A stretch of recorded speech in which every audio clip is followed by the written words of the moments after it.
Shahrisabz shahrida Respublika Ma'naviyat va ma'rifat markazi tomonidan Madaniyat vazirligi hamda Tashqi ishlar vazirligi hamkorligida o'zbek, rus va ingliz tillarida chop etilgan Milliy qadriyatlar atlasi kitob albomi hamda qadriyatim.uz platformasining taqdimoti o'tkazildi. Mavzu tafsilotlari muxbirimiz lavhasidan o'rin olgan.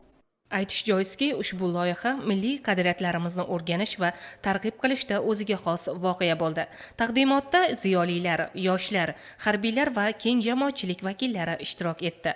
Unda so'z olganlar Milliy qadriyatlar atlasi kitobi yangi O'zbekistonning milliy qadriyatlari, urf-odatlar, marosimlar, bayramlar, milliy tabiiy, milliy badiiy qadriyatlar kabi 8 ta ustuvor yo'nalishni o'z ichiga olganligi bilan muhim manba ekanligini alohida qayd etishdi. Shuningdek, kitob atlasda jamlangan materiallar asosida qadriyatim.uz platformasi va uning mobil ilovasi ham ishlab chiqilgani chet ellik foydalanuvchilar va xorijdagi vatandoshlarimizning axborot markaziga aylanishi ta'kidlandi.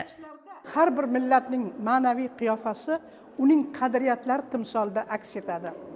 Shuning uchun ham biz hamisha qadriyatlarimizni ardoqlaymiz, qadriyatlarimizni asraymiz. Chunki qadriyatlar bizni millat sifatida dunyoga tanitadi. Shu ma'noda qadriyatlarni ardoqlagan xalqning kelajagi porloq bo'ladi. Milliy qadriyatlar atlasi kitobi nihoyatda juda katta tarbiyaviy ahamiyatga ega ekanligi bilan ham ajralib turadi. Mazkur kitob ustida 28 ta respublikamizning eng yirik olimlari ijodiy ish olib borishdi. Qadriyatlarning boqiy bo'lishi uchun uning uzviyligini ta'minlashimiz kerak bo'ladi. Milliylik bu o'zligimiz, o'zbekligimizdir. Har bir milliy qadriyatni asrashimiz, avaylashimiz asosiy burchimiz hisoblanadi. Qadriyat bu avloddan avlodga o'tib keladigan udumlardir.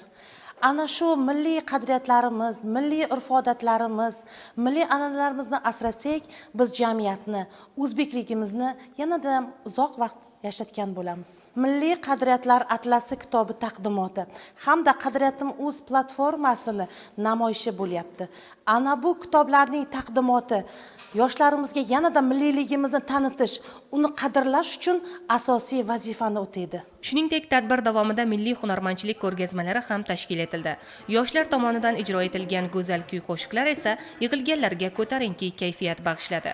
Umuman olganda, o'zligimizni ifoda etuvchi, millatimizning boy madaniyati, urf-odatlari, tarixiy yodgorliklar va ma'naviy merosini 3 tilda yorituvchi ushbu loyiha milliy qadriyatlarimizni nafaqat mamlakat ichida, balki xalqaro maydonda ham kengroq tanitishga xizmat qiladi.